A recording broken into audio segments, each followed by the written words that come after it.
Oke, gua perkenalkan dulu ya. As a host, gua Feli Jul Hendry, gua entrepreneur dan in general gua suka sekali yang namanya entrepreneurship, ya kan? Ya, gua sendiri udah grow several company, engineering company, dan kita udah hire sekarang total total staff kita itu dari yang 5 orang sampai ke 200-300 orang at some Wow, point, ya keren. kan? Jadi dan kita ini high level engineering firm. Nah, Hmm. karena maksudnya gue terlalu fokus di engineering firm, gue pengen explore other business model. Nah, Hmm. kenapa gua pengen interview pebisnis di bidang yang lain, so we can Hmm. at least I can learn dan gue bisa share ke podcastnya gue apa nih maksudnya beside di dunia gue yang terlalu sempit. Oke, oke. Right. So please yeah, Esther, please Oke, go ahead. oke.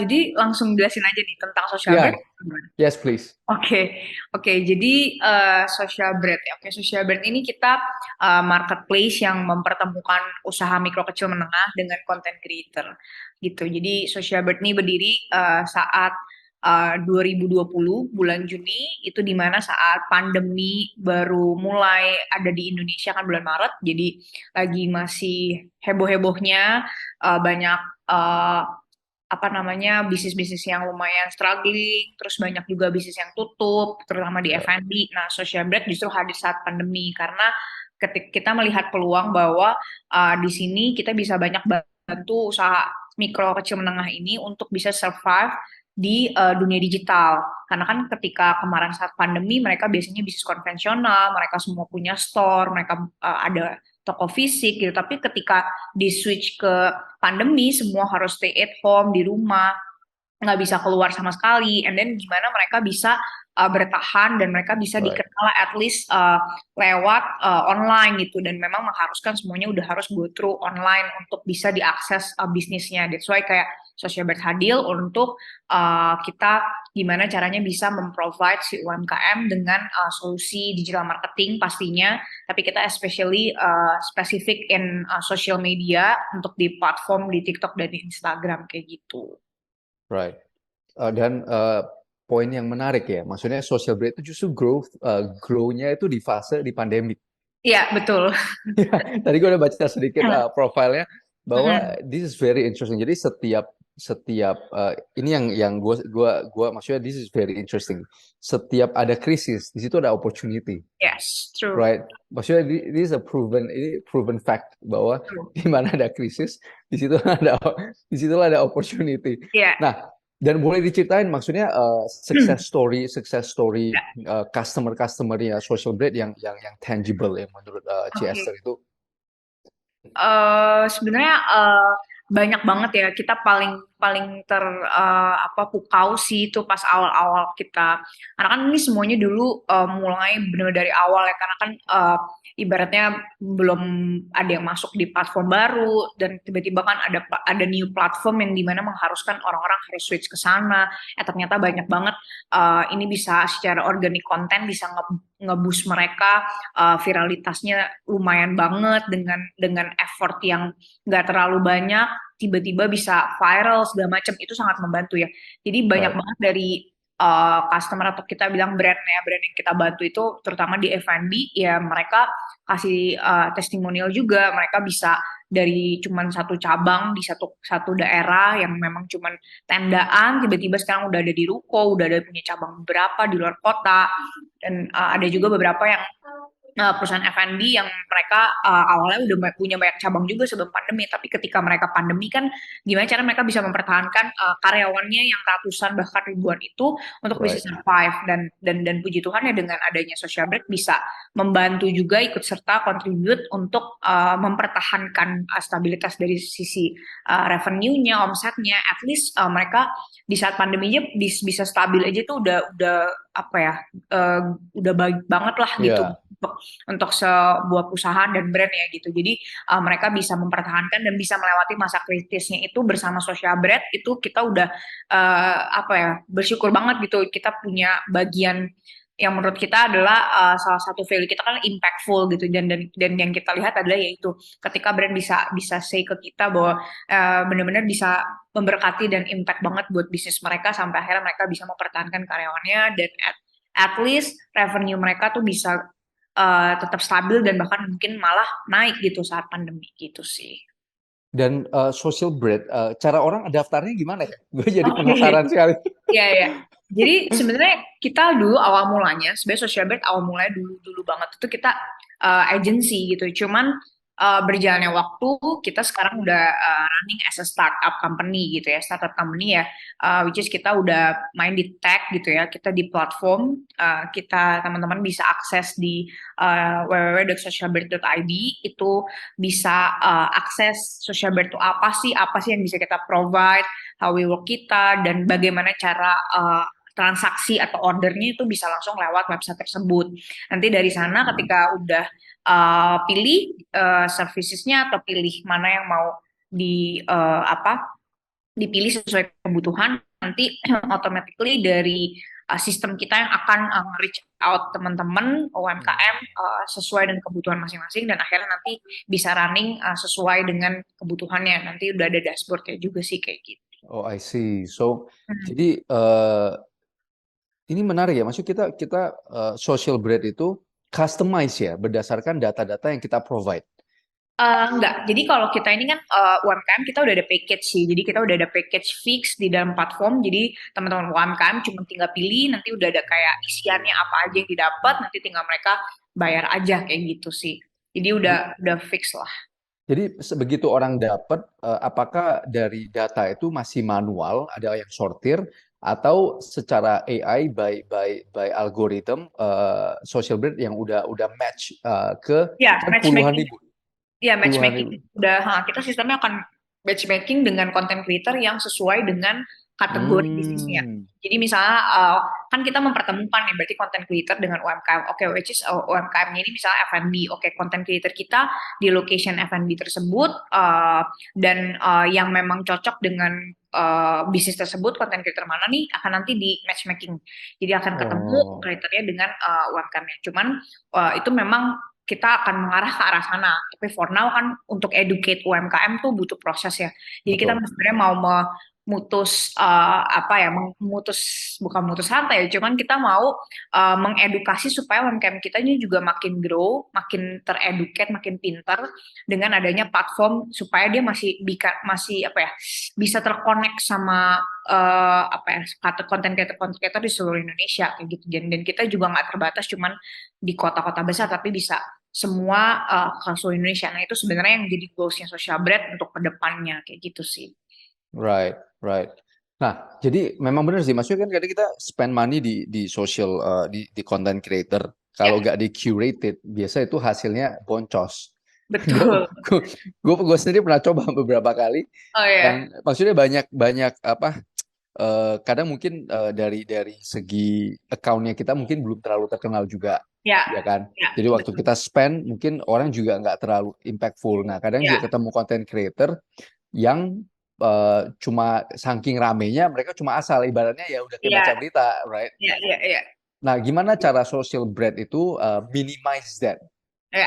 right? Nah, sebenarnya untuk yang tadi itu kan lebih kepada content creator ya. Jadi content creator yang mungkin create content and then upload di akunnya dia gitu ya. Cuman kalau kita sebenarnya service atau utama kita sebenarnya kita manage their account, their business account.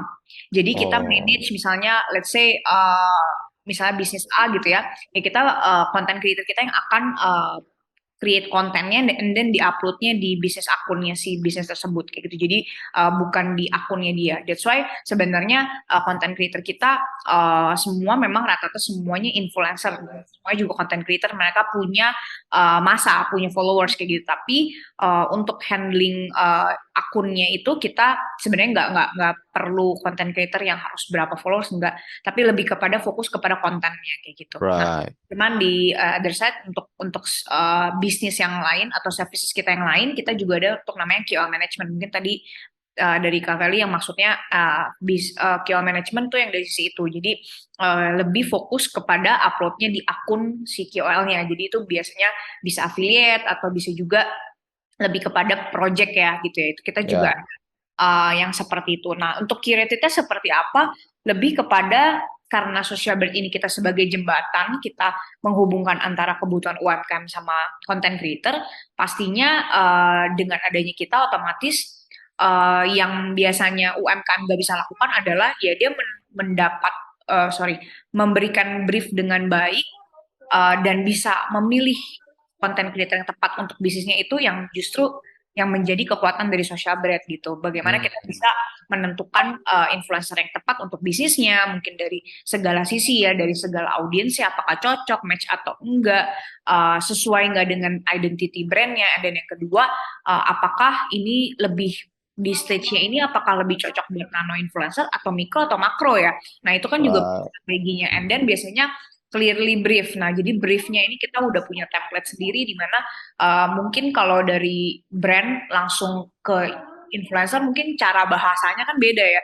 Ada juga betul, yang kayak, aduh saya pokoknya mau begini, tapi influencer kan punya cara yang berbeda-beda. Nah, ya itu sebenarnya dari relation, komunikasi, briefnya segala macam itu juga yang akan bikin output kontennya akan berbeda betul. dibanding kalau kita directly ya tuh influencer atau misalnya lewat kita as a social brand itu sih yang menjadi menurut aku apa yang di-curated sama social brand itu dari sisi itu sih kayak gitu. Nah, itu gue bisa ngebayangin horornya. Kayak hadepin begitu banyak customer Ya, dan konten kan ibaratnya kalau kita buat konten, every konten itu kan unik ya. ya, Jadi kita harus make sure konten-kontennya kita ini dan harus ada rumusannya bahwa how mm, can we make it dengan rumus tertentu tapi unique at the same time. ya. Right. I mean, bisa cerita nggak cerita horornya gimana cara membangun, how do you build, right? Ini kan proses ini kan butuh waktu karena satu Ya, unik ya. Art di satu sisi itu art juga. ya, Ini bukan betul. sesuatu yang mathematical kita masukin rumus dia keluar, Iya, betul. right? How do you do Oke, that? oke. Dari satu sisi sebenarnya kalau dari influencernya pasti kalau kita sekreatif mungkin, seorganik mungkin justru gimana influencer itu create konten.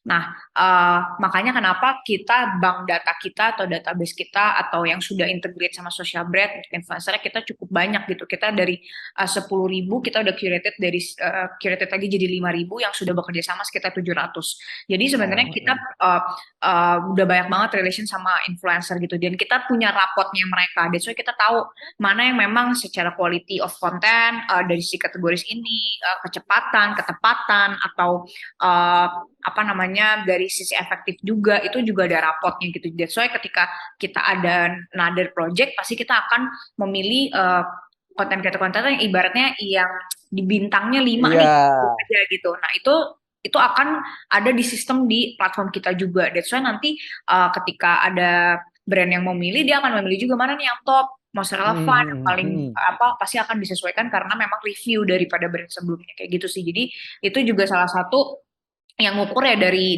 user sendiri gitu bukan dari kita makanya kenapa content creator pasti akan terus berusaha untuk create yang lebih baik gitu karena kan sekarang bagus aja nggak cukup tapi Iya.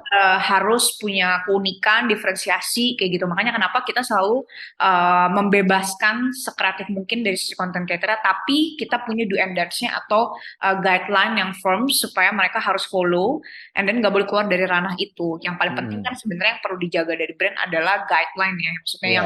yang terms yang nggak bisa, yang boleh, yang Iya. enggak, itu aja. Tapi Right. pas itu untuk kreativitasnya kita harus bebaskan sesuai dengan gaya mereka, style mereka. Nah, style itu justru yang bikin unik, organik, dan itu yang bikin seperti yang nggak endorse gitu. Nah, itu yang Hmm, sebenarnya yang harus dijaga. Nah, sometimes kan banyak brand yang mungkin nggak ngerti knowledge itu dan mereka mau sesuai apa yang mereka inginkan. Nah, sedangkan bukan mereka apa yang harus fokus kepada yang mereka inginkan, tapi lebih kepada audiens butuhkan tuh apa.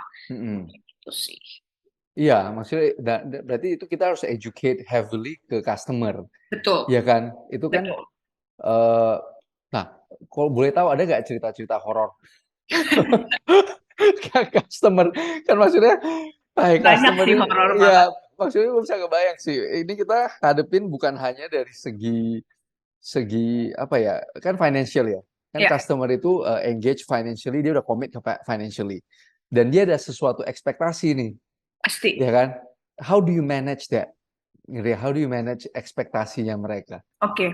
Nah, balik lagi kalau untuk konten creator atau influencer yang kita engage itu sebenarnya expectation-nya kita udah samain dari awal gitu bahwa kita memang lebih kepada ngedeliver konten sesuai dengan brief yang dia butuhkan dan udah agree di awal memang ini yang briefnya seperti ini dan kita akan buatkan secara berbeda berbeda angle gitu untuk supaya content creatornya juga lebih gampang lihatnya. Nah, jadi lebih kepada output konten kita udah sama. Hmm. Jadi di same stage lah bahwa komunikasinya adalah uh, deliver konten. Jadi bukan bukan dari sisi views, dari sisi likes, dari apa tuh kita nggak fokus di situ. Nah, cuman Hmm. bedanya di satu sisi lagi sekarang lebih banyak main affiliate. Nah, kalau affiliate itu mungkin kita bisa tracking dari sisi conversion sales-nya, revenue-nya, Hmm. per produknya berapa. Nah, itu sih. Jadi bisa main di dua tersebut sih sebenarnya. Gitu. Oh, amazing, amazing sekali sih. Berarti dari segi ekosistem juga udah terbangun, ya kan? Ya, Dari segi target, dari segi affiliation, apa ya TikTok affiliate program, ya kan? ya Itu betul. maksudnya itu amazing sekali dari sini dari segi penjualan juga gue lihat mengerikan sekali. Kadang Benar-benar banyak banget ya. sales-salesnya mereka. Ya, Iya, oh damn. Nah, eh, target kayak social brand kan awalnya pasti berevolusi dong, ya kan? Kita ya. awal oke, gue bantu UMKM. Titik di mana CST itu merasa, oh ini udah something big nih, ini udah something something something serious nih, udah Ya. bisa masuk ke startup. Nah, Oke. gimana jamnya itu? Titik Jamnya ya. jamnya. Oke. Sebenarnya di 2021 akhir ke 2022 awal, kita singkat cerita, kan ini saya nggak sendiri ya, foundersnya bareng sama Eduzel, mungkin kalau pernah dengar.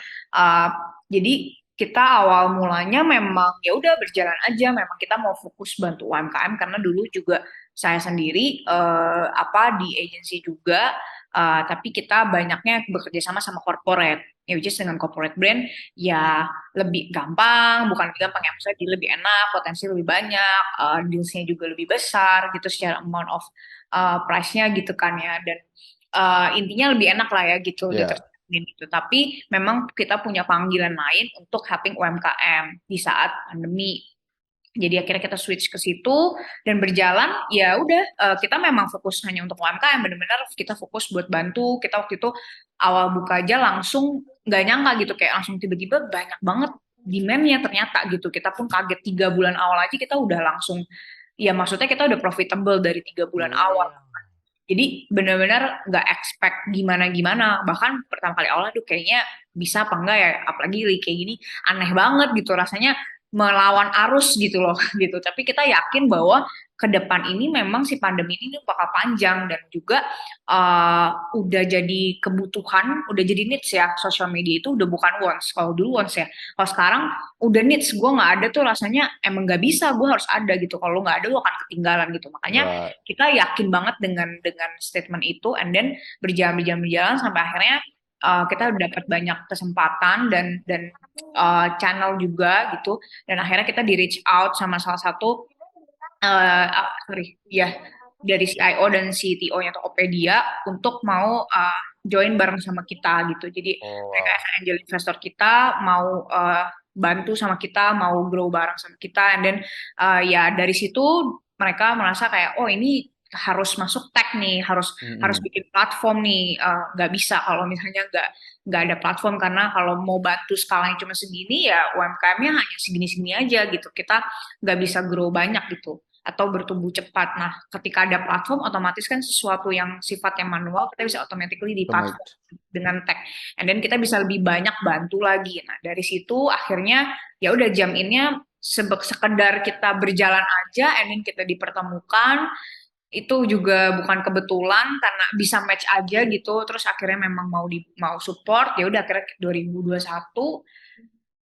proses kita develop platform, akhirnya kita ketemu juga dengan CTO kita, akhirnya bikin platform sampai akhirnya di 2002 sekarang udah jadi. Dari bulan Mei kita udah running, udah launch juga, udah bisa diakses, udah bisa dipakai, kayak gitu sih. Alright. Nah, jadi dari segi percentage ya, kan platform mulai jalan bulan Mei. Ah, berasa nggak tractionnya bahwa oh ya orang mulai mulai mulai nih lari ke platform atau masih yang dari Instagram atau Manual manual gitu ya. mulai. Ha-ha. Eh, lumayan banget sih kalau di awal aja kita sama sekali nggak ada paid, nggak ada promote. Kita tuh marketing budget kita tuh sama sekali nggak ada ya buat social brand. Kita benar-benar purely by referral, by mulut ke mulut, social media, organic content yang kita create sendiri, walk the talk segala macam. Jadi uh, growth-nya itu ketika masuk ke platform pun juga kita sebenarnya yang dari manual kita pindahin ke platform, and then yang new user pun juga juga langsung dari ke platform ya sebenarnya dibilang growth-nya sekarang udah mulai jadi awalnya mungkin timpang manual, sekarang udah mulai kayak mungkin bisa 70-30, 60-40 Oh. juga udah mau semua ke platform gitu. Jadi sekarang udah fully sih hampir lah ya, udah mau hampir 80%, 70% tuh udah mau ke platform semua gitu. Jadi memang kita udah fokus banget sih ke platform ini gitu. Memang lagi tapi lagi masa pengembangan terus ya karena kan uh, apa kita upgrade upgrade lagi, another apalagi UI-nya segala macam kita banyak berubah-berubah sih. Jadi Right. cuman sampai sekarang ya udah berjalan baik sih gitu, dan sekarang baru mulai kita sedikit-sedikit untuk lebih ke apa promote juga, terus kita naikin trafficnya juga biar referralnya banyak, social media juga untuk apa trafficnya ke platform kita kayak gitu sih. Hmm. Nah, kan C. Esther sebelum sebelum ini udah main di corporate. Kalau boleh tahu backgroundnya C. Esther itu bisa sampai lari ke sini apa? Background aku di public relations sih, communication. Dan udah berapa tahun? How many years Oh, di maksudnya graduate-nya atau di first job ya? di first job? Maksudnya Oh, perjalanannya oke. C. Esther karena kan untuk bisa, gue kemarin baca satu jurnal ya, baca satu jurnal soal namanya New Venture Technology Company. Oke. Hmm, Nah, jadi mereka bahas tuh di jurnal itu, di scientific journal itu dia bahas ciri-ciri eh, company tech yang baru yang akan survive. Oke. hmm. Nah, salah satu poin yang paling gua inget itu adalah marketing experience dari founders. Itu homogeneous. Jadi kita bisa lihat nih, kalau mereka kan meta analysis ya. Meta Ya, ya, analysis itu artinya data itu udah bener-bener di try and tested at the ya, highest level. ya, Nah, salah satu poin yang benar-benar itu dari segi justru R&D experience R&D dari founder itu nggak penting. ya, Nah, ya, yang paling penting itu adalah experience dari marketing experience ya founder nih. ya, ya. Nah, makanya gue penasaran, oh ini bisa sampai meledak kayak gini within years berarti something, right? Ya, Nah, pengalaman CS itu apa oke. dari segi marketing experience? Oke, Very aku interesting. graduate itu di 2016. Hmm. Aku public relations communication di LSPR. Basically sebenarnya ya masih related banget sih, cuman lebih ke markom kan ya. Cuman and then ketika 2016 itu kan baru bermunculan Tokopedia, marketplace, e-commerce segala macam, dan itu digital baru mulai. YouTube baru ada segala macam. Nah, cuman memang saat di awal first job itu aku graduate, sebelum graduate aku udah join di satu company agency yang lebih fokus ke politik. Jadi ke Hmm. politician gitu. Jadi ke Oh, politik, main di politik gitu, media segala macam, and then baru aku move lagi ke satu agency yang khusus buat corporate. Jadi memang fully hampir 5 tahun, 6 tahun itu aku mainnya di agency sih. Gitu. Jadi memang hmm. udah cukup ngerti dan fokus di sosial media, maksudnya sosial media dan digital marketing gitu. Jadi udah mainin di sini belum cukup lama ya, cuman cuman cukup banyak industri aja sih di agencies-nya gitu. Jadi cukup ngerti pasarnya, terus maksudnya Hmm. audiensnya, permainannya, opportunity-nya gimana, bisa di cepat pasang mainnya seperti apalah kayak gitu tuh udah Right. sama. Inilah, maksudnya inilah yang kadang poin penting yang orang mau berwirausaha atau becoming entrepreneur itu miss Hmm, out. ya, Bahwa lu udah harus ada pengalaman di at least dunia kerja. ya, Because betul. dunia kerja itu kan kayak kita dapat beasiswa, ya kan? Kita dibayar, kita build connection, kita dapat experience. Ya, The whole shebang itu ada di dunia dunia kerja. And then when you go out with this kind of breadth of knowledge sama experience, boom bam. God Iya, damn. experience mahal sih. Karena dari Right. situ trial and error, tahu salah di mana, kurang di mana, analyze juga kan, terus juga banyak belajar dari corporate segala macam. Jadi itu yang maksudnya banyak pikirannya terbuka, open minded dan opportunity-nya jadi bisa banyak lah kesempatannya dan di situ juga kan banyak experience juga banyak channel pasti Right. connect-nya kemana-mana aja kayak gitu kan karena balik lagi ya sekarang harus harus bisa banyak collab connect sama banyak orang banyak banyak party gitu party gitu atau segala macam ya untuk ujung-ujungnya sebenarnya selama vision dan missionnya sama dan mau grow-nya juga sama audiensnya bareng ya kita kalau bisa collab kenapa harus sendiri gitu kan Right. dan itu yang menurutku jadi bekal banget sih buat entrepreneur ya sekarang harus melek banget gak bisa sendirian gitu. Yeah, I mean kelihatan sih dengan internet semua informasi itu kan democratize ya, siapa aja bisa akses ya. Jadi dulu kita sebagai middleman, kalau gua dulu perusahaannya keluarga itu dari trading. Trading itu kan artinya Ah, kita source of information ya betul, kan. Kita betul. kan sembunyi nih sumber gua dari mana nih Ya, supaya gue iya, bisa ada cuan. iya benar. Sekarang kan, man, lu tinggal Google ke Tokopedia itu Iya, semua jualan, semua harga terbuka. betul. Right? There is no way udah gak ada jalan lain selain Konten is free lah. content is free now. Ya, Right? How do you yang dulu dari konten dari nutup-nutupi informasi kita bisa ada cuan. Sekarang udah totally out. iya. Kalau Justru kita masih semakin sering share informasi, you can get more lah right. value, more money. Justru, maksudnya ada celah di mana justru ya semakin bisa itu ya malah value-nya malah makin lebih lebih naik lagi gitu. Mm. Our company gitu sih. Jadi kita kalau nggak pelit ilmu biasa naik, right? Iya, Dulu kan orang cuan kan orang dagang kan gue nggak mau kasih tahu nih, gue betul, dapetnya betul. dari mana, right? Ya, Alright, jadi ini poin penting sih bahwa kadang gue lihat nih anak-anak yang baru lulus ya kan 17, 18 atau 20-an yang belum tahu oke gue mau lah dagang langsung with zero experience. iya, iya. Artinya kan lo harus bayar uang sekolah. Ya, Setuju. ya lo harus bayar uang sekolahnya nih. Maksudnya there's no such thing as free lunch. Nah, Yes. kalau kita udah kerja dulu kayak Ci Esther, right? Teman-teman bisa dengar, right? Kayak Ci Esther. Jadi gue di podcastnya gue selalu pro eh, bahwa orang itu harus kerja dulu, Benar. right? Whatever it is, lu kerja dulu. Karena di kerja itu bukan hanya kita belajar disiplin. Dari jam 8 kita udah harus masuk kantor. Whether lu suka atau enggak, whether di luar itu hujan badai atau enggak, lu tetap masuk kantor jam 8. Jadi dari segi disiplin itu udah diatur. Dan kedua, you get dapat pengalaman kerja, dapat experience itu dibayar. Jadi ibaratnya beasiswa.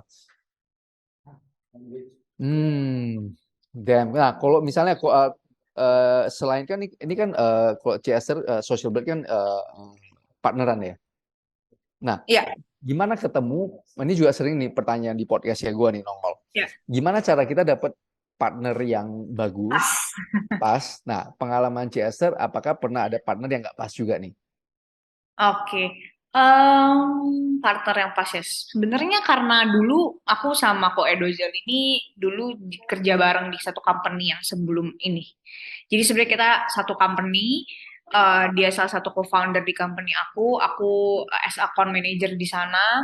Jadi kita berdua sering connect karena dia dulu chief creative officer-nya. Jadi banyak connect lah sama brand dan kreatifnya, proposal segala macam. Jadi aku sering inilah tektokan lah sama dia gitu. Jadi dari situ emang juga udah kenal sebelumnya, udah punya hubungan karena dulu kerja bareng di IO, karena dulu aku IO juga zaman Hmm. kuliah. Jadi udah tau lah, udah gitu pelayanan bareng juga. Jadi kita udah circle-nya udah sama lah gitu. Nah akhirnya bisa menemukan seperti apa, sebenarnya awal mulanya ya emang tahu karena value-nya sama, cocok, terus nyambung gitu. Yang paling penting kan kalau partner tuh, kalau kalau aku sih selalu lihatnya adalah track record partnerku. Yes, Maksudnya gimana backgroundnya gitu, dia ngapain sebelumnya gitu loh. right. Sama nggak cara pikir dan pola pikirnya kayak gitu. Karena kalau emang sama, cocok, pola pikirnya, value-nya juga sama, ya seharusnya sama gitu. Makanya dari awal ketika akhirnya diajak bareng, ya aku 3 bulan sih juga mikirnya. Karena Hmm. ini membuat ini kan apa ya, semuanya dari nol dan butuh butuh apa ya, butuh effort dan bayar harga lah karena Ya, meninggalkan sesuatu yang yang nyaman enggak untuk sesuatu yang baru. yang baru. Itu kan itu turning point-nya yang luar biasa loh, itu jamnya luar biasa banget gitu. Tapi ya aku ngelihat bahwa kalau aku nggak ambil waktu itu ya mungkin aku miss the opportunity banget gitu karena banyak banget belajar juga ketika selama 2 tahun ini nge-build apa company gitu ya, karena ya tadi yang tadi Ko Feli juga bilang kan kalau bisnis itu, ya bisnis atau dagang itu beda banget sama entrepreneur. Mm-mm. Kalau bisnis atau dagang yang penting kita cuan, yang penting kita taken profitnya berapa gitu kan. Tapi Mm-mm. kalau as an entrepreneur itu it's not only about money ya, maksudnya itu adalah kita kayak build something gitu. Kita build rumah, kita build fondasi, kita build struktur segala macam. Kita bikin supaya fondasi kita nih nggak runtuh. Kalau Mm-mm. fondasinya nggak runtuh, startnya bagus, pakai betonnya baik gitu, pasti nanti rumahnya juga enak. Nanti tinggal diisi-isi interior segala macam. Nah, jadi nggak cuma sekedar ya udahlah enak aja gitu, atau misalnya yang penting taken profit untuk for short term lah ya, atau ya Ya. short term dulu. Tapi as an entrepreneur tuh pikirannya udah panjang banget for mungkin 10 years ke depan, ya kan? Harus seperti apa projectionnya, apakah ini runningnya cuma sebentar gitu. Jadi menurutku berbeda banget ya kalau bisnis sama dagang gitu ya, sama Mm-mm. entrepreneur gitu. Jadi harus dipikirin lah. Makanya kalau kerja harus think like an entrepreneur supaya one day you become entrepreneur juga. Betul. Menarik sekali. Jadi berarti CSR butuh tiga bulan ya untuk Iya, 3 bulan. untuk leave the job. Gini, gua udah ada gaji nih sekarang. Dalam 3 bulan gua harus keluar mulai dari Iya, bener. right, right. Dan dari segi financial sacrifice ya, selain sacrificing gaji waktu awal-awal bangun itu, CSR taruh duitnya banyak gak? Maksudnya waktu deal ini, sacrifice waktu, duit. Oh, Nah, dari segi CSR gimana? sebenarnya kalau aku sih untuk di awal, karena kan kita memang as a startup, kita di awal tuh nggak terlalu banyak put money ya. Jadi nggak banyak effortsnya di money. Sebenarnya lebih kepada effortsnya tuh lebih ke tenaga, pikiran, waktu. Yes. Karena kalau kita as an agency dulu gitu kan, kita nggak terlalu banyak pakai orang atau apa, ya udah Ya, benar-benar saya sendiri, foundernya sendiri, kita turun langsung, kita terjun langsung, kita bikin konten sendiri, kita pikirin sendiri sistemnya seperti apa, pokoknya kita ngerunningin semuanya sendiri gitu. Sampai kita menemu formula dan skema yang oke, baru kita akhirnya mulai satu-satu kita hiring ya. tim segala macam gitu. Jadi kita sama sekali sebenarnya nggak ada sih, nggak ada benar-benar sebenarnya no, dari zero gitu paling karena awalnya kan Koedo dulu juga udah ada office. Jadi kita masih nebeng office bareng gitu. Jadi kayak nggak perlu start buat kantor baru lah gitu. Dan itu juga Ya, mulai paling cuman saya akun berapa. Foundernya bertiga, eh satu cuman berempat atau berlima ya awal mula banget 2020. Baru akhirnya mulai-mulai 10, 15, nambah-nambah sampai sekarang udah 60 ya. Aku pun juga ngelupa berapa. oh 60, damn. 60 gitu. Ya gitu sih. Jadi eh apa namanya prosesnya eh, panjang tapi ya menurutku itu apa ya worth it lah untuk Ya, dijalani sampai sekarang. bootstrap, bener-bener bootstrap ya kan Iya dari benar. awal. Dan uniknya itu kan berbarengan sama sama COVID, Iya right? benar betul. Nah, itu waktu mulai COVID itu gue bisa ngebayang maksudnya, shit, gue udah berhenti nih, Iya iya. kena lagi Nah, COVID. cuman sebenarnya galaunya itu karena pas sebelum aku berhenti, jadi sempet memang udah mau berhenti sebelum ditawarkan juga untuk running social brand. Cuman waktu itu menariknya mungkin jalannya Tuhan juga ya. Saat berhenti pertama kali aku ditahan sama company aku nggak boleh berhenti. Itu sebelum Hmm. pandemi. Jadi Januari aku udah minta 2020 tuh aku udah minta resign Hmm. karena aku mau ngerunning bisnis sendiri ya kalau nggak salah. Hmm. Akhirnya nggak diboleh ditahanin sampai lewat pandemi. Bulan Maret lewat. Nah, untungnya aku bilang puji Tuhan juga nih. Kalau misalnya aku tetap ini akhirnya ya gimana kan lumayan kan karena pandemi tiba-tiba Maret kan. Karena Januari Betul. itu kan masih kayak belum masuk ke Indo lah COVID ya udah. Hmm. Tiba-tiba Maret langsung lockdown segala macam dalam hati aku, wah aku masih bisa jalan, masih kerja segala macam. Company-nya juga masih, maksudnya online kan karena sendiri ya masih bisa jalan lah ya udah puji Tuhan gitu. Akhirnya belum tuh sampai akhirnya April Mei sorry April ya April baru tiba-tiba di apa baru ngobrolin untuk runningin social bread terus baru aku ajuin lagi gitu jadi udah 2 kali nih kesempatannya baru sampai akhirnya itu juga gambling kan maksudnya kayak wah nih pandemi lagi gila-gilanya nih bisa apa enggak ya jadi ya makanya itu aku pikirin dari Maret April Mei ya nggak salah 3 bulan Baru. pikirin sampai aku benar join itu benar juga di Juni gitu jadi sambil sambil udah oke tapi sambil masih kerja sambil udah pikirin buat social bread and start new-nya lah kayak gitu. Berarti eh, dari segi risk taking ya, dari segi risk taking bagi CSR oke lah nothing tulus, kita maju aja gitu ya, Iya, betul. regardless COVID, ya kan? Iya, betul, betul. Regardless COVID kan.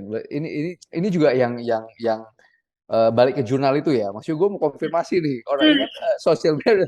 Jadi ada 8 faktor sebenarnya, ada 8 hmm, faktor. Nah, yang satu itu yang tadi market experience nih. ya, Yang kedua itu entrepreneurship itu adalah risk taking nih. ya. Nah, ini dan risk taking ini yang mereka bahas itu bahwa whatever the reason orang pasti bagi yang born entrepreneur Ya. itu pasti ambil regardless the situation.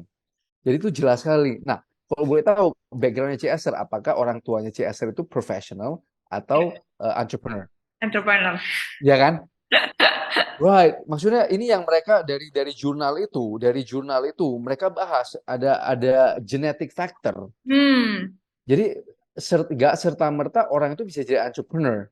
hmm, Jadi ini yang betul. mau dikonfirmasi sama mereka nih bahwa ada yang namanya intrapreneur, kita bisa berkarir sampai akhirnya gede, atau entrepreneur yang kita bisa keluar think out of the box. Jadi nggak semua orang itu bisa Ya, menjadi entrepreneur. entrepreneur. Setuju. Aku setuju banget sih. Sometimes it's genetic dan mereka ada bilang di jurnalnya mereka bahwa ini kemungkinan besar ada faktor genetiknya nih, risk taking sama Hmm, entrepreneurship. Oh, amazing. Berarti memang si Esther dari keturunan entrepreneur. ya, betul. Right. Right. Ini confirmation kedua nih. Oke. Confirmation kedua. Oh damn. Jadi kan betul betul regardless of the situation kan. Biarpun COVID, kalau orang yang nggak biasa jadi entrepreneur atau nggak terlahir dari dunia Ya, entrepreneur, gak pasti berani. kan pasti orang tuanya pasti bilang nih, janganlah, ngapain lu Iya, ada gajinya oke nih. Kalau yang entrepreneur, lu ada 2 tangan, lu ada 2 kaki, lu ada kepala, kenapa ya takut? udahlah ajar. Lu tangan lengkap, ya kan? Kaki Ya, lengkap, kepala lengkap, otak ada. Jadi kenapa lu takut? betul. Right? So two different. Maksudnya itu yang gue makin makin kesini makin sadar ya. Maksudnya gue dulu preaching bahwa everybody can be entrepreneur. Hmm, Maksudnya dari segi preachingnya gue makin lama gue lihat nggak semua orang nih. Right? Maksudnya kalau gue betul. keep preaching bahwa ya lu bisa jadi entrepreneur, makin lama menjerumuskan. Ya kan? Maksudnya Benar, benar-benar benar. benar-benar menjerumuskan. Jadi gue udah lihat beberapa ada temen relasinya gue lah yang dia intrapreneur, benar-benar sukses Ya, intrapreneur, baru pelan-pelan udah umur 40 50 baru berani nih keluar gara-gara dia udah reach to the top, udah jadi ya, CEO, udah setuju. jadi CFO ya kan. Baru mereka berani keluar untuk Ya, menjadi entrepreneur. ya. Kalau kayak kita kan dari muda screw it lah, ya udahlah jualan-jualan. Iya, iya, iya, balik lagi karena sekarang ya apa ya, semua serba instan kan. Jadi dipikirnya jualan cuan dikit tuh ada as a entrepreneur gitu kan. Jadi ya itu menurutku karena apa informasinya terlalu banyak dan instan, segala sesuatu dapat dicapai. Jadi eh, Misleading. misleading benar dan entrepreneur ini dianggapnya tuh mudah gitu. Padahal sebenarnya Hmm. ya yang kita lihat aja misalnya orang-orang sukses yang as entrepreneur yang bisa membangun perusahaan seperti Sinarma segala macam itu dia butuh puluhan tahun bahkan untuk bisa punya legacy as a CEO segala macam gitu ya dan maksudnya itu perjuangannya tuh banyak banget gitu. Jadi Yap. as a new entrepreneur pun maksudnya kayak saya aja sendiri as a new entrepreneur aja baru 2 tahun 3 tahun aja itu masih benar-benar baby banget gitu masih banyak banget yang perlu dipelajari dan itu belajar setiap hari dari salah, dari kurang, dari apa dan berubah terus gitu. Jadi kayak emang banyak banget faktor gitu dan memang nggak semua orang punya apa ya, bukan bukan kemampuan ya, I mean lebih kepada punya hati sih ya. Hmm, hmm, hmm. Karena as a entrepreneur itu selfless banget sih pasti itu. Dan yang dipikirkan tuh nggak cuma satu, tapi banyak banget faktor supaya ya bisa running well semuanya baik Right. gitu. Dan both on progress ke depan, berjalan juggling sekarang dan evaluating sebelumnya itu kan ada 3 step yang berbeda ya, dan itu harus tetap running well semuanya dengan baik gitu. Jadi banyak banget aspek sih, dan secara personal and karakter aja aku banyak banget berubah as entrepreneur. Right, dalam 3 tahun ya. Wah, banyak Berarti banget. dari Personalitasnya berubah, ya semuanya berubah. Banyak banget yang berubah, dan menurut aku itu ya itu pelajaran mahal, itu buku ya kehidupan. Kayak nggak bisa ada kuliahnya, ada most kita right punya bisnis as a right teori, tapi in practicalnya bener-bener berbeda banget gitu. Dan ya itu menurutku ya right. benar tadi kayak Kofer bilang, itu adalah mahalnya experience dan kita terjun langsung dan kita Hmm.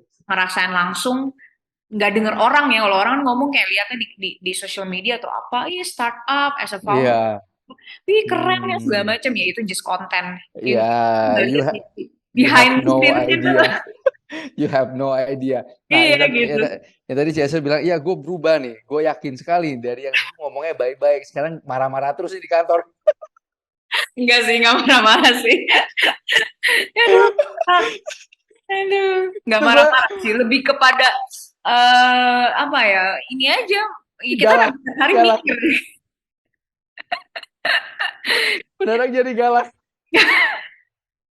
Ya kalau kalau aku mikirnya, kalau dulu mungkin makanya gini, dulu kita kerja lebih kepada oke, ya udah, apa, end of month kita bakal get salary and then ya udah happy segala macam gitu. Tapi ketika you udah jadi entrepreneur, you udah nggak mikirin Ya, salary tiap bulan, tapi udah lebih mikirin gimana running running dari company supaya tetap bisa baik, tetap harus progress segala macam. Jadi udah pemikirannya beda banget gitu, sangat-sangat right. berbeda. Jadi di situ menurut aku itu selflessnya di sana gitu, dan ya baik apa ya, bertanggung jawab akan banyak orang, Ya, bertanggung jawab akan apalagi. banyak hidup orang. Dan sekarang udah 60 orang kan? Iya gitu, bertanggung jawab, iya Ya, benar, maksud, bertanggung jawab akan. ya, kalau udah 60 orang, anggap average salary di Jakarta, anggap 5 juta. Itu 300 juta per bulan. Iya, Fixed cost. Can you betul, imagine? Itu average fixed cost 300 juta itu kita harus nutup. Belum lagi listrik, belum lagi bill-bill yang lain, segala macam. yes, Sometimes people underestimate itu sih. iya, Right? Maksudnya oke, lu jadi entrepreneur, ya perusahaan lu gede. Bro, lu gak lihat, gua harus bayar gaji itu udah ratusan juta per bulan. betul, Belum belum lagi listrik, belum lagi expenses, other betul, betul, expenses. betul, Belum setuju, lagi, setuju, setuju. right? Maksudnya itu kan dari segi finance, dari segi financial Mm. management, Betul, right? Itu yang kadang ya kita everybody is born for it sih. Maksudnya gua tetap saranin orang untuk belajar, maksudnya kerja dan eventually become entrepreneur karena bisa menyerap tenaga kerja kan. We can add value to society. Tapi uh, juga maksudnya harus hati-hati. Yang muda-muda itu jangan serta-merta, oh ya gue mau jadi entrepreneur nih. Ya oke, kalau bokap nyokap lu kaya ya it's okay. betul, betul, Tapi tapi kalau kita yang maksudnya yang untuk ambil that big of a risk, ya we have to be really really careful kan. true. Right. Itu yang itu yang gue makin makin ke sini makin agak sedikit reluctant untuk preach soal entrepreneurship. Gue lebih suka oke lu belajar dulu kerja dulu sama orang 15 tahun lah, right, Betul. to the highest level sampai lu bisa running your own company orang itu, Yes, baru lu tahu maksudnya apakah lu sanggup nih, right. betul. Itu yang gua mulai preach sih. Nah, ini kan udah mulai hit di almost 1 hour mark ya, Chester. Oke, Nah, boleh, thank you for your time by the way. you're welcome. Ya, jadi pesan-pesannya apa, CSR bagi aspiring youth ya? Menarik. Hmm, Pesannya, ya, aku selalu berpesan, Banyak sih. Yang pertama, buat yang entrepreneur ataupun ya anak-anak muda lah ya. Pertama adalah jangan pernah bilang nggak bisa. Jadi harus selalu say yes. Jadi nggak ada kata nggak bisa, tapi mau atau nggak mau. Mm-mm. Itu ya pilihan sih sebenarnya. Terus yang kedua, ya think like an entrepreneur. Dan dari dulu yang aku selalu belajar adalah ketika aku bekerja seperti, aku tidak bekerja, aku seperti punya perusahaannya itu. Perusahaan. That's why aku ngerti dari A sampai Z, aku dipercayakan banyak hal, aku tahu runningin bisnis ini seperti apa, maksudnya seluk-beluknya semua aku paham gitu. Ya jadilah seperti itu. Karena menurutku itu mahalnya buat kita. Itu nggak ada untungnya buat bos kita. Tapi itu untungnya buat diri diri kita sendiri. Karena semakin kita mengerti, semakin kita tahu, kita makin sadar, oh running company itu seperti ini ya. Oh Mm-mm. potensinya kayak gini ya. Jadi ketika kita tinggal as entrepreneur, walaupun salary kita nggak seperti itu, tapi kalau contribute-nya seperti itu, one day you can become punya salary seperti itu. Itu. Yes. Ini Jadi ini ini harus. ya ini kata temen gue ingat kata partnernya gue. Jadi kan kita ada engineering company ya. Ya. Kita kan ada yang namanya teknisi, ada yang namanya supervisor, ada yang Hmm. namanya manager. Jadi kita selalu bilang, ketika lu jadi teknisi, you have to think as a manager. Ketika Yes. lu sebagai manager, lu sebagai supervisor, Ya, right?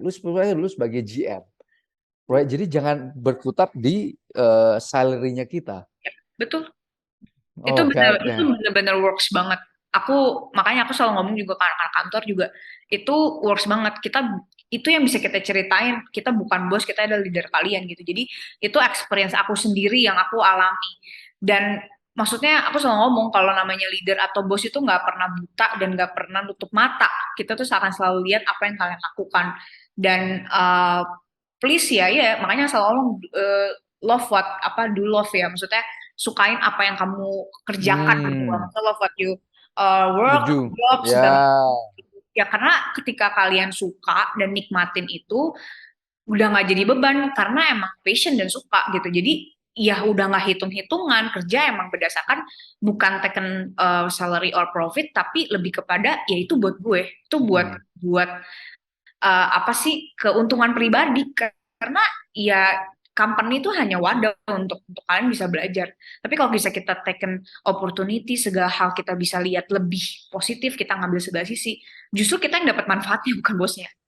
Right. Itu menurutku itu lebih mahal daripada salary dan value maksudnya as a personal kalian gitu, personal brand kalian, value kalian segala macam tuh malah lebih meningkat dan value itu tuh lebih mahal menurut aku juga dari apa ya dari materi value kita naik otomatis orang bakal cari kita kok kita udah nggak perlu pusing-pusing kayak gitu. Nah itu sih.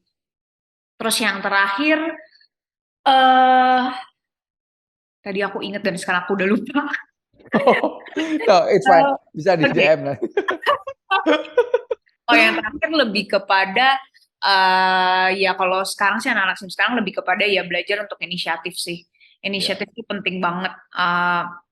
Orang kan dulu mikirnya aduh terlalu kepo, terlalu cari muka segala macam.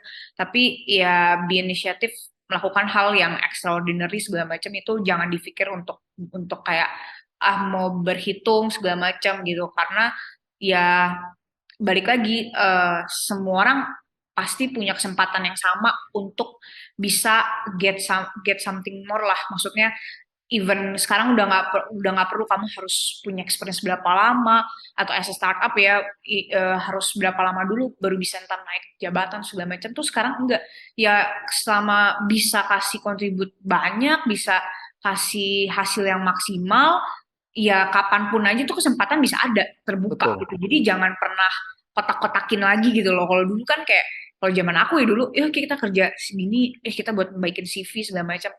Pokoknya harus rapi supaya ini ada level-level segala macam. Kalau sekarang udah kayak luntur yang kayak gitu gitu. Jadi Hmm. bacanya kita ya ya udah lakuin lakuin yang ekstra mal segala macam, yang lebih segala macam, otomatis itu pasti akan ada banyak banget pintu-pintu yang kebuka Terbuka. sendiri yang tanpa bahkan mungkin itu kita nggak ada celahnya, nggak ada oportunitas, tapi tiba-tiba ya bisa dibuka aja karena you bisa lihat itu dan you bisa kasih lihat itu bahwa ini tuh ada peluangnya untuk ngarah ke sana loh. Why Right. not gitu? Pasti kita akan approve as a leaders juga gitu. Jadi Hmm. dan itu jarang banget dipunyain sama anak-anak zaman sekarang. Makanya Is. kenapa uh, ya ini generasi sekarang tuh harus dieducate seperti itu karena Ya, belajar belajar untuk ayo kembalikan lagi seperti generasi-generasi angkatanku, angkatan yang lain yang emang kita bukan tough seperti apa tapi lebih kepada willing untuk apa ya? Ya mau apa ya? Mau berjuang, mau effort, ya. nggak mau cepet puas gitu, terus juga apa cepet nyerah atau juga bisa apa nggak setia loyal nggak maksudnya nggak loyal maksudnya kayak gitu yang kayak gitu-gitu itu ya belajar lah untuk bisa bisa apa balik seperti kayak dulu lagi lah kayak gitu. Tapi tapi itu kalau kita lihat dari normal distribution ya, maksudnya kita Hmm. lihat itulah average. Kenapa sedikit segelintir orang yang sukses, gitu ya. Hmm. Jadi gue selalu bilang ke tim, maksudnya kenapa sedikit orang yang sukses? Karena nggak banyak orang yang mau put the Proses extra effort, ya. right? Jadi ibaratnya bener sih, maksudnya tempat gue itu udah banyak sekali, maksudnya people go in and out ya, maksudnya kita People come kelihatan and lah. go. Jadi kelihatan sekali bahwa yang eventually stick itu kayak rare diamond ya, maksudnya benar-benar Ya, rare, one out of so many people. ya. Dan ya mereka lah yang sukses. Kadang ada yang baru ikut gua belum setahun udah 2 3 kali naik gaji, right? Karena memang bukan masalah seberapa lama lu mengabdi, tapi seberapa cepat lu menjadi aset sebuah perusahaan. Itu sih yang benar sih, maksudnya it's totally Bener banget, kita totally agree. ya kita yang sebagai leader kita tahu, maksudnya kita nggak biarpun lu baru ikut gua nggak sampai setahun, tapi karena effort sama lu udah berubah menjadi aset bukan hanya sebagai apa orang kerja, of course you will be rewarded. Ya, Iya sih, itu yang inilah pesan paling penting sih. Ini semoga staffnya gue denger podcast ini. jangan dijadiin ini apa friendly reminder every day suruh nonton podcast. Friendly reminder, oi oi, friendly reminder, denger Friendly dulu nih. reminder for all you guys untuk oke. Iya sih.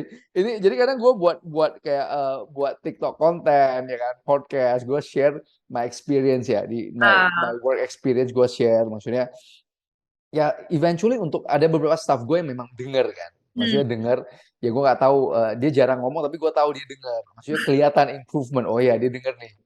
Ya maksudnya itu sih, maksudnya we need to keep progressing dan dunia itu makin lama makin tough kan. ya, Dunia itu makin lama makin tough. So dengan makin banyak orang, dengan makin banyak, tapi banyak juga kayak kayak CSR bilang dengan banyak krisis kayak begini timbul opportunity yang ya, lain. betul. Eventually ini maksudnya boils down yang gue mau share nanti gue fokus bahwa maksudnya social brand ini tumbuh justru di zaman pandemi. Right. So opportunity in every crisis itu biasa selalu ada opportunity. Ya, Nah, kita pasti. harus ya so ini yang luar biasa sih. Maksudnya this is amazing sih. Grow di zaman pandemi di mana uh, potential customer itu F&B yang badly hit. Ya, Oh, god damn. Ya, itu luar biasa sih. ya Itu luar itu biasa sekali. miracle banget sih memang yang Iya, enggak unexpected uh, unexpected gift lah. iya, ini luar biasa sekali sih. Maksudnya di pandemi di mana F&B itu badly hit, sedangkan kita create value. Oke, Ya, gue ketemuin lu dengan potential content creator yang bisa reach out ya, to so many people. true. Itu bisnis model yang gue aja gak, pas gue baca-baca terus CSS cerita, oh man, gue bener-bener gak kepikiran bahwa this kind of business model itu exists. Iya, Right kan content creator very crowded space kan. Bisnis lah, iya, inilah maksudnya inilah yang sebetulnya kita cari kan. Kadang gue betul. bingung nih, gue butuh content creator mana nih yang gue harus spend, It's true. ya kan? Oh, and then comes social bread. Oh man, Ya. amazing, amazing. Nanti gue bakal promote sih. Thank Gue you. bakal promote. Oh, this is amazing. Ini amazing sekali sih. Business model yang amazing sekali. Oh man. Bisa membantu UMKM. Amin. Biasa kan marketplace kan, jualan segala macam. This is marketplace for B2B. Ya, I mean lah Ya kan? kayak Gojek. Ya sebenarnya lebih kayak ke Gojek aja sih. Kalau Gojek kan mempertemukan sama driver dengan kita End pengguna. user, Nah, ini right? sama seperti kita UMKM pertemukan sama content creator kan. Kalau Ya. misalnya kita agency yang create konten tuh ada videographer, ada Hmm. script writer, ada Hmm. fotografer segala macam bisa 5 orang gitu. Tapi kalau sama social bird ya just satu orang aja. Satu Betul. person ini adalah content creator yang akan create all the content dari editing, shooting, semua sampai ke Hmm. output jadi konten itu hanya by satu Baik content satu. creator. Yap.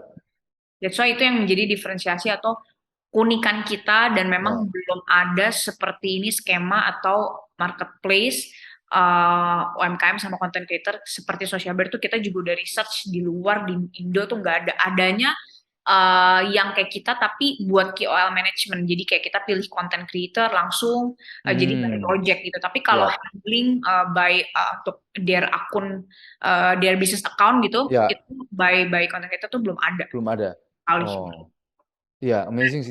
Dan B2B ini kan almost B2B ya, platform B2B kayak SaaS, kayak apa software as a service ya kan segala macam. Ah, Ya kan ini kan almost konten bukan konten management as a service ya, eventually, ya. right? Jadi menggabungkan B2B SaaS. Ini gua kan main di wastewater di Amerika sekarang ada namanya wastewater as a service. Jadi Hmm. ada service yang untuk untuk bersihin limbah-limbah pabrik. Jadi eventually Hmm. it's a B2B, Hmm. platform B2B dan B2B itu gue juga kemarin baca jurnal salah satu bisnis yang paling sustainable itu adalah B2B bisnis. Hmm. So you guys are in the right space sih, gila sekali sih. Gila sekali sih, you guys are in the right space karena kita mempertemukan B2B, sesuatu yang B2B is longevity itu jauh. Hmm. Jauh. Karena dari awal udah profitable, benar kan? Kalau B2B kan dari awal kita udah profitable. Kita udah nggak usah burn cash. Ya. Oh, God damn, amazing, amazing. Uh, mantep, mantep, mantep. Ini mantep sih. Thank you, Ci Esther, for Main-main your dong time. ke sini social break Di mana? Kantornya di mana? di The Breeze BSD Oh, City. deket dong. Gue di Gading Serpong. Nah, iya iya bisa main ke sini.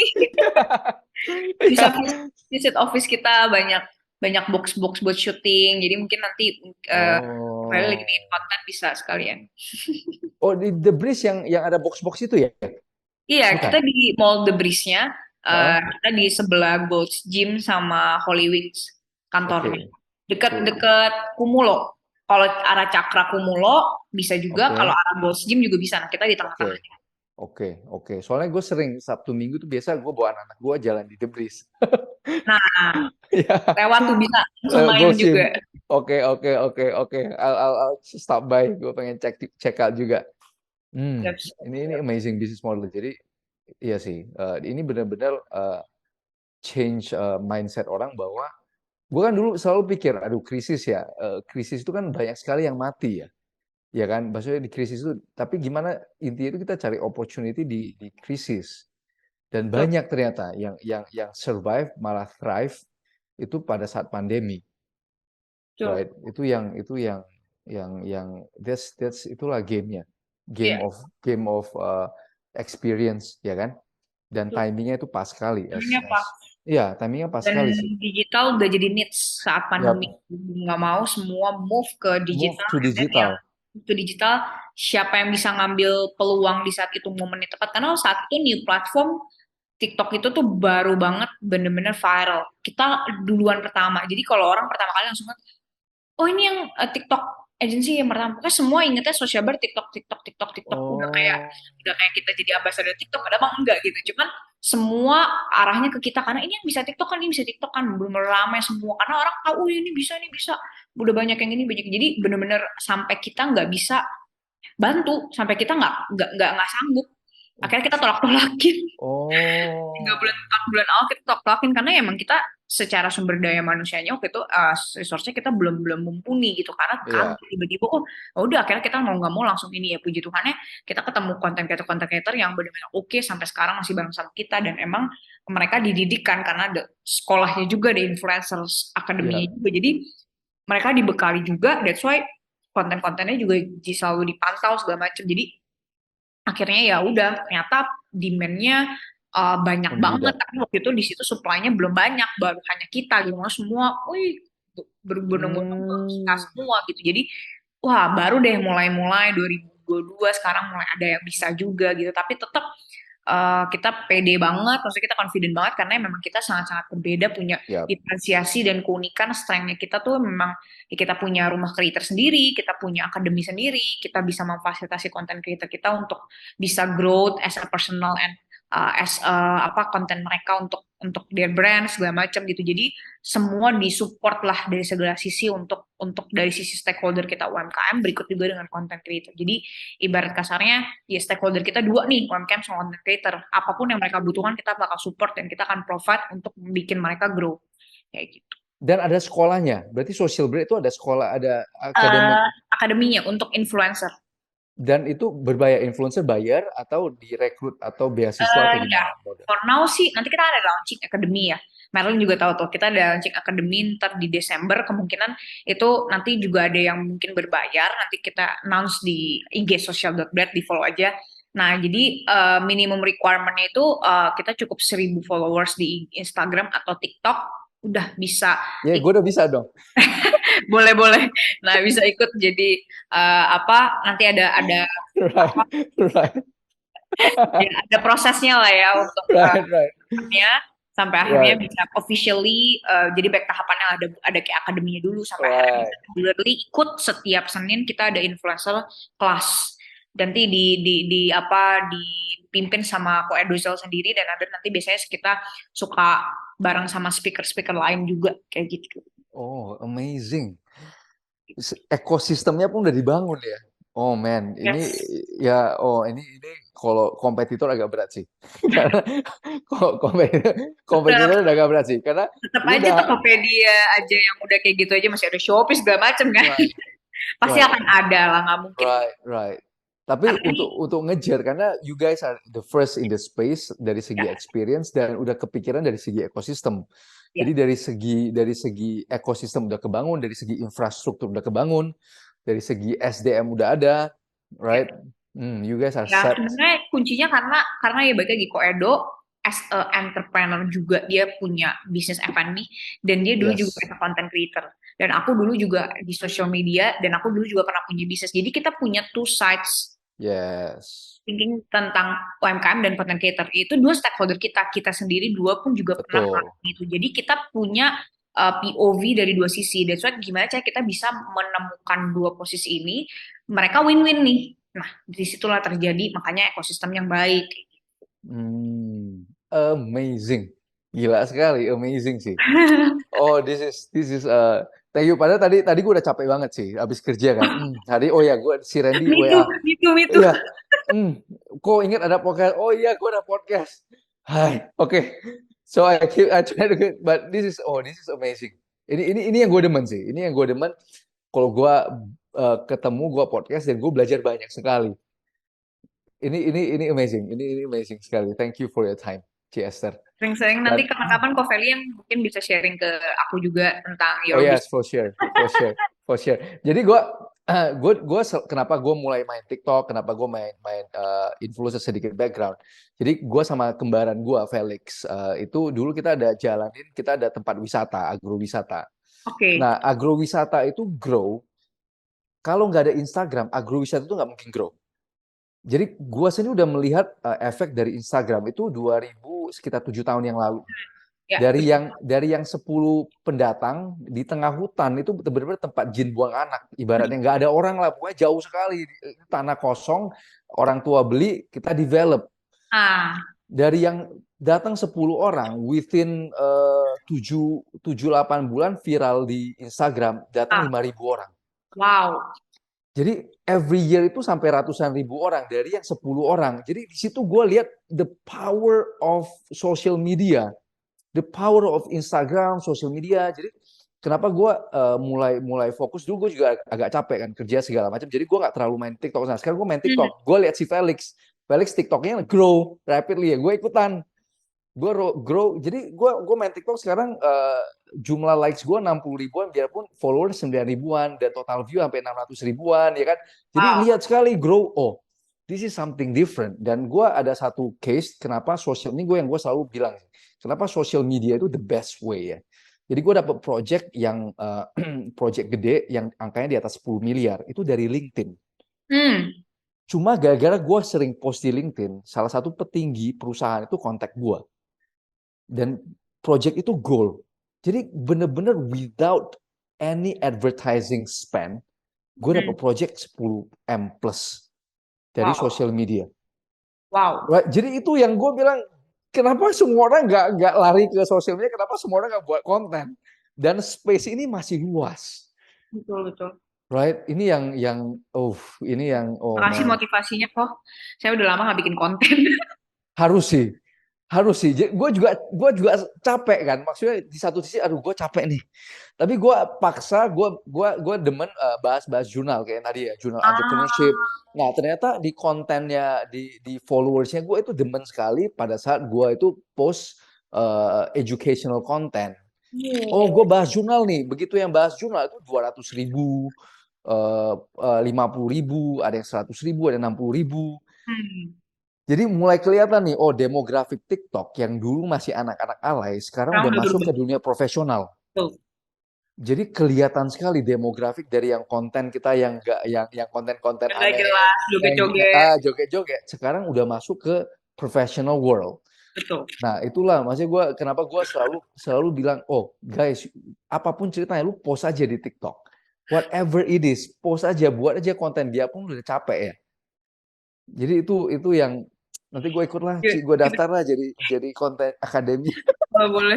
Tiba-tiba ditegur suruh bikin konten nih, aku juga udah mau. Iya sih, maksudnya ini gue personal experience ya, dari content making itu yang nggak nyangka, maksudnya nggak nyangka dapat revenue, ya dari revenue yang bukan hanya dari personal brand. Jadi orang tahu sekarang, oh ya gue engineer nih. Kalau Feli itu engineer, ya kan di circle-nya gue yang mulai grow di LinkedIn segala macam. Jadi banyak orang-orang di LinkedIn itu mulai lari ke TikTok karena gue post di 2 platform kan. Iya. Itu sih. Anyway, thank you Laci for sharing. This is one of the best 1 hour belajar banyak sekali. Thank you. Padahal sharingnya gitu aja, nggak ada yang terlalu menarik. Bagi gue itu menarik sekali sih. Iya. Maksudnya karena dari segi ekosistem pun udah terbangun. Itu yang nggak semua orang punya visi sampai ke situ kan. Bisa orang cuma konekin. Oke, gue content creator atau gue ada satu tim untuk bikin konten lah. Jadi kan very narrow kan. Jadi ini udah beda, totally different. Kita udah bikin sebuah ekosistem. Amazing.